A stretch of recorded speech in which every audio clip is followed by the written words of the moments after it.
The sound of my children crying through their bedroom door is something I'll never forget. Frozen in the hallway, my hand hovered over the doorknob as I processed what my 8-year-old son, Jack, had texted me from his iPad. Aunt Melissa locked us in. Please come home. I'm Sarah Parker, and I never thought I'd have to rush home from the pharmacy to rescue my children from their aunt. The irony hit hard. I had only stepped out for 20 minutes to get supplies for the family gathering she insisted on hosting at our house. Let us out. Emma, my 6-year-old, sobbed. We'll be good, we promise. I tried the handle. It was locked, but Melissa had gone further. She wedged a chair under it. Downstairs, the party continued, laughter, music, as if nothing was wrong, as if my sister-in-law hadn't locked my children in their own room. Mommy's here, I called, trying to stay calm. I'm going to get you out, just give me a minute. I could hear them sniffling, trying to be brave. The security camera alert pinged on my phone just as I was checking out at the pharmacy. What I saw was shocking: Melissa dragging my kids upstairs, her face twisted in anger, while Tom's relatives downstairs acted oblivious. Your bratty kids ruin every party, she hissed, shoving them into their room. Always wanting attention, always making noise. Well, now you'll stay here until you learn to behave.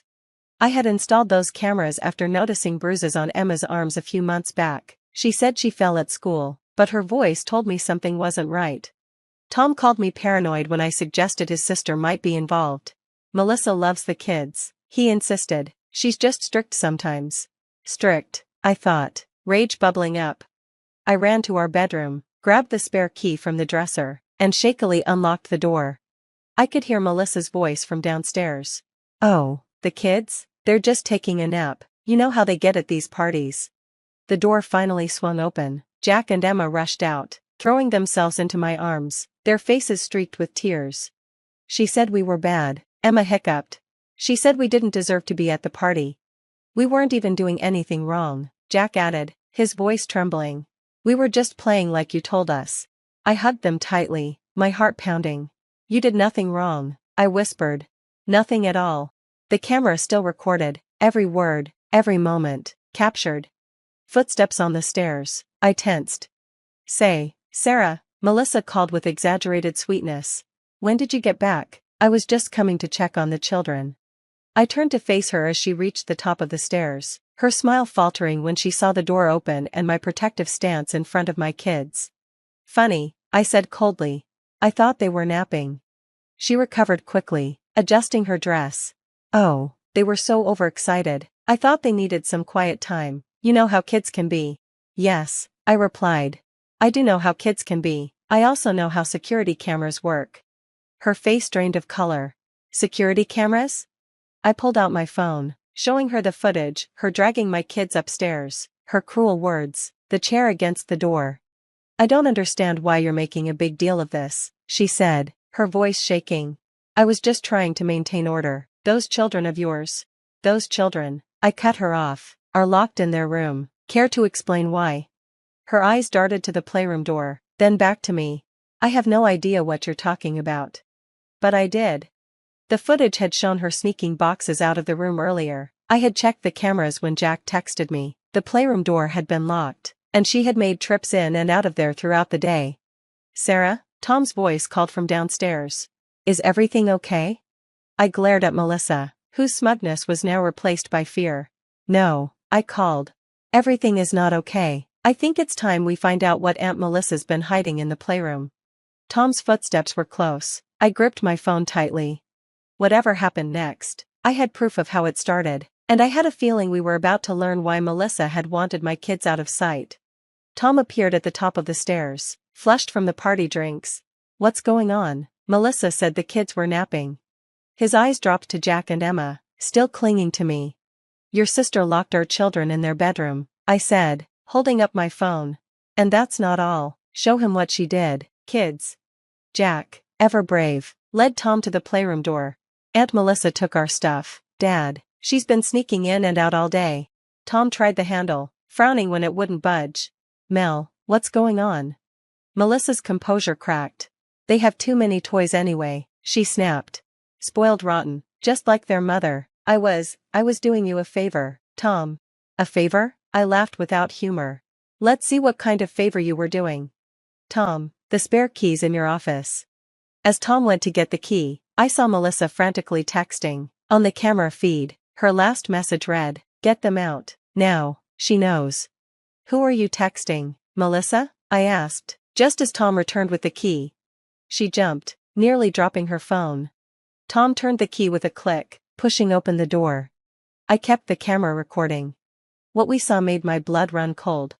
The playroom was nearly empty, the kids' expensive toys, their consoles, even Emma's cherished dollhouse from my late mother, were gone. But the missing items weren't the worst part.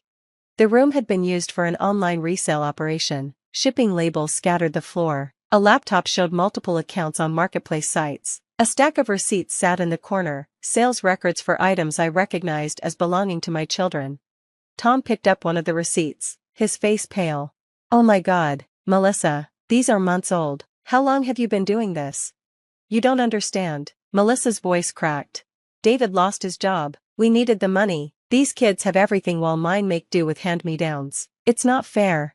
I pulled up older footage from my phone. There she was, sneaking in and out of the playroom, each time thinking no one was watching. The bruises on Emma's arms made awful sense now. "Emma," I said softly, "did Aunt Melissa hurt you when you saw her taking your toys?" Emma buried her face in my side, but nodded. "She said if I told anyone, she'd make sure Daddy sent us away, like he did with Mom's old cat." Tom went pale. "You threatened my daughter, your own niece?" "Oh please," Melissa scoffed, her voice shaking. "She's exaggerating, I barely touched her. Besides, you always said they need to learn about the real world, Tom, that they shouldn't be so materialistic." "The real world?" I interrupted. "You mean the world where you steal from children and sell their belongings to cover your husband's gambling debts?" Melissa's head jerked up. "What are you talking about?" I pulled out an email I printed after reviewing suspicious footage. "David's former boss sent this to warn me. Apparently, he's been stealing from his company to cover his gambling losses. When they caught him, he claimed he could pay it back, because his wife had a thriving online business." The sounds of the party downstairs seemed distant, like a surreal soundtrack to the scene unfolding in the playroom. Through the window, I saw David's car pulling up. He must have received Melissa's text. Those toys were worth a fortune, but it wasn't just about the money. The dollhouse alone was a collector's piece, I muttered, but deeper down, it wasn't just about the material things, was it? "You've always resented my children," I said, my voice steady but low, "always making them feel less than yours."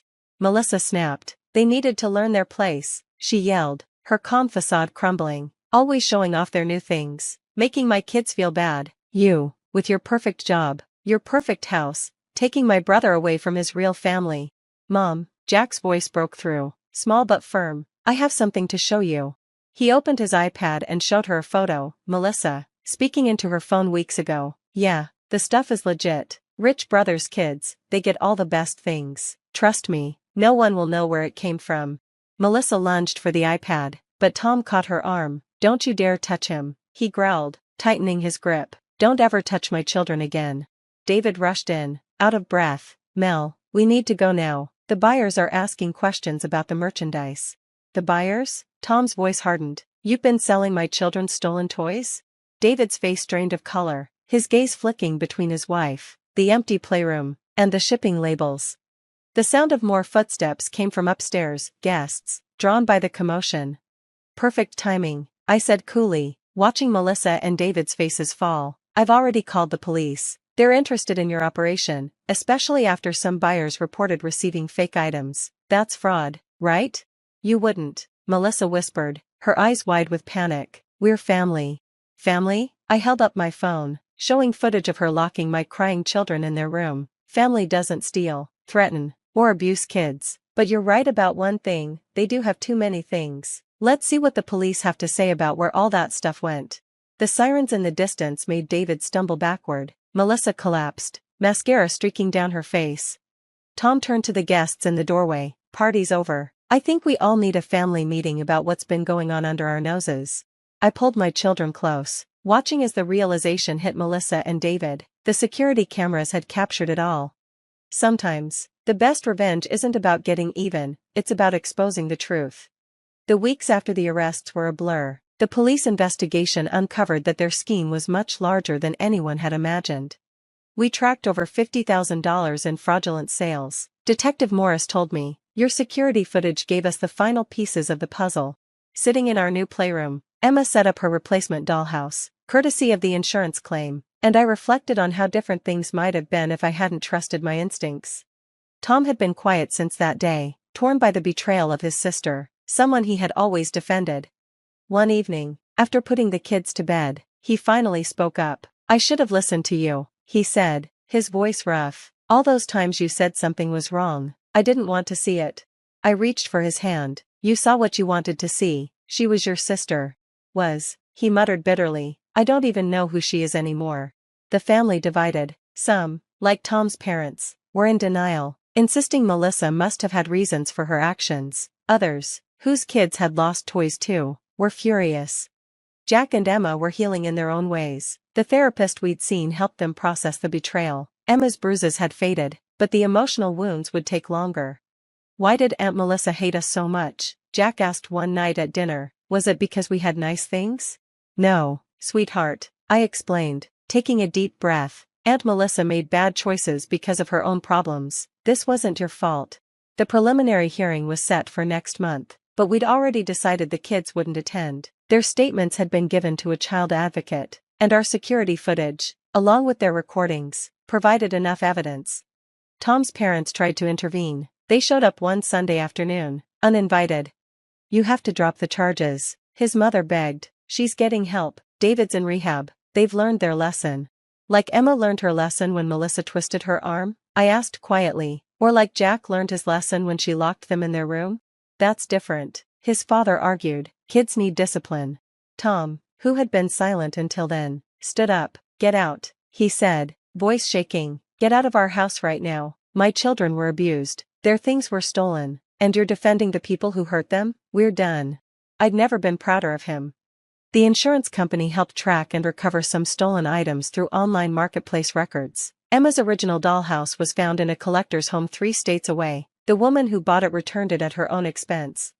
Keep both, I told Emma when she couldn't decide. Sometimes, having more than we need isn't spoiling, it's healing.